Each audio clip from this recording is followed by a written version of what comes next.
تو این ویدیو میخوایم ببینیم ایران از چه موشک‌ها و پهپادهایی در عملیات وعده صادق استفاده کرد.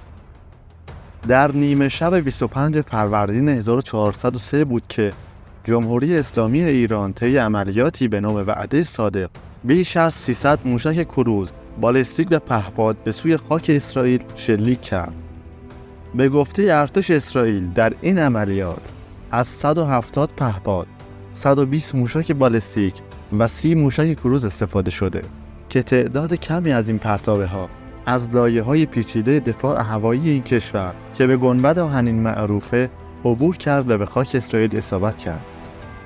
همچنین ارتش اسرائیل گفته که از 30 فروند موشک کروز 25 فروند اون قبل از رسیدن به اسرائیل منهدم شده. برای ساخت ویدیوها تایم زیادی صرف میشه. اگر امکان داره لطفاً لایک این ویدیو رو بزنید. درسته که ایران رسما درباره نوع سلاح‌های به کار رفته در این عملیات اظهار نظر نکرده، اما در گزارش‌هایی که در تلویزیون ایران درباره این عملیات پخش شد، پهپاد شاهد 136، موشک بالستیک عماد و موشک کروز پاوه دیده می‌شدند. اما سایت‌ها و رسانه‌های دیگه‌ای هم از موشک‌ها و پهپادهایی که در این عملیات استفاده شده بود نام بردند که در ادامه یکی یکی با همه اون سلاح‌ها و پهپادهایی که ایران در عملیات وعده صادق از اونها استفاده کرد آشنا میشیم. در عملیات وعده صادق بیش از 300 موشک و پهپاد به سوی اسرائیل شلیک شد که بیشتر اونها رو پهپادهای شاهد 131 و شاهد 136 تشکیل میدادند. پهپادهای شاهد 131 و شاهد 136 این پهپادها 2 تا پهپاد انتحاری هستند، یعنی دارای کلاهک جنگی هستند و با برخورد به هدف اون رو از بین میبرند. شکل ظاهریشون شبیه به همه و موتورهای هر دوشون هم پیستونیه. موتورهای این پهپادها 50 اسب خور قدرت داره که حد اکثر سرعت این پهپادها رو به 185 کیلومتر بر ساعت میرسونه. سقف پروازی این پهپادها 4 کیلومتره و اعلام شده که بردشون بین 1000 تا 2500 کیلومتره.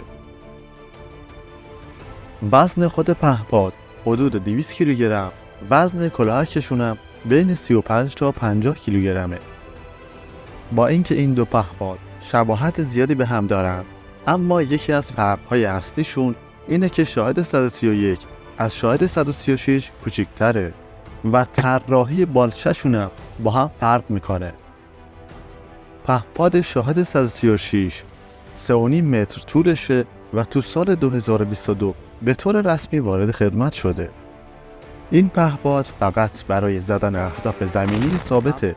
به علاوه پهپاد شاهد 136 موتور پرسر و صدایی داره، به طوری که اگه از بالای سر شما رد بشه به راحتی متوجه میشید، اما در عوضش قیمت پایینی داره.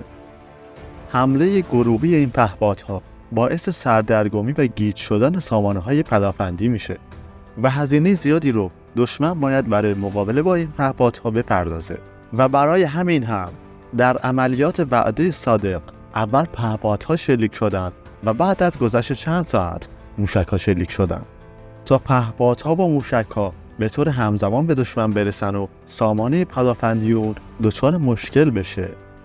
فراموش نکنیم که چندین کشور در خاورمیانه حریم هوایی خود رو چند ساعت قبل از آغاز عملیات وعده صادق بستند.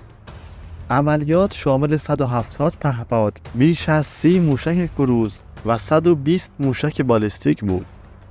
اسرائیل از موشک ضد بالستیک پیکان 3 و سیستم‌های فلاخن داوود برای سرنگونی پرتابه‌ها استفاده کرد.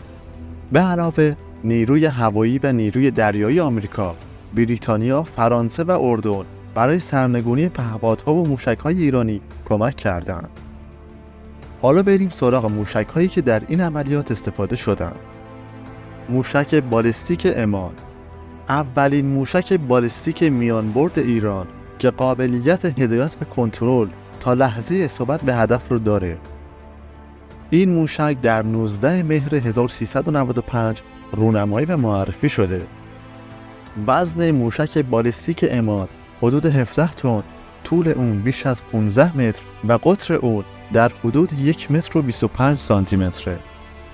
موشک عماد موشکی با جدایش 2 مرحله‌ای که وزن کلاهک اون حدود 750 کیلوگرمه و با استفاده از سوخت مایع برد اون بین 1700 تا 2500 کیلومتره. درصد خطای این موشک 1/4 خطای موشک شهاب 3 اعلام شده. در واقع عماد موشکی با سوخت مایع تک مرحله‌ای با سر جنگی جدا شونده است که بر اساس موشک قدر توسعه یافته. موشک قدر یک موشک بالستیک با برد متوسط و ساخت ایران. موشک قدر مدل بهینه‌سازی شده موشک شهاب 3 و در باور برخی این موشک یک موشک 2 مرحله‌ایه که در مرحله اول اون سوخت مایع و مرحله دوم سوخت جامد داره. وزن موشک قدر حدود 17200 کیلوگرم، طول اون 16 متر و قطرش 1 متر و 25 سانتی متره. به علاوه وزن کلاهک موشک قدر 650 کیلوگرمه. برخی کارشناسان میگن موشک قدر در تصاویری که از عملیات وعده صادق منتشر شده قابل تشخیصه.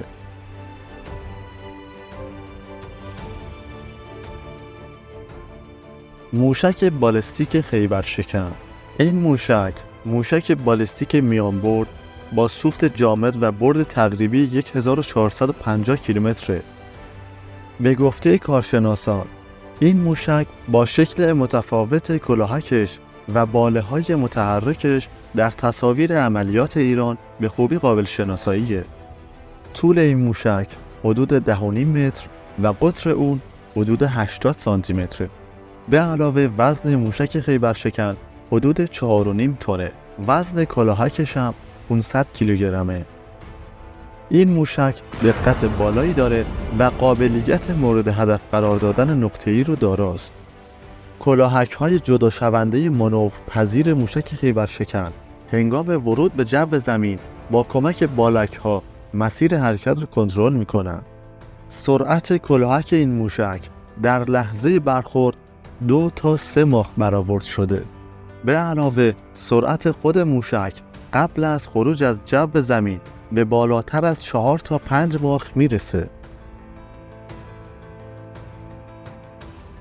موشک کروز پاوه.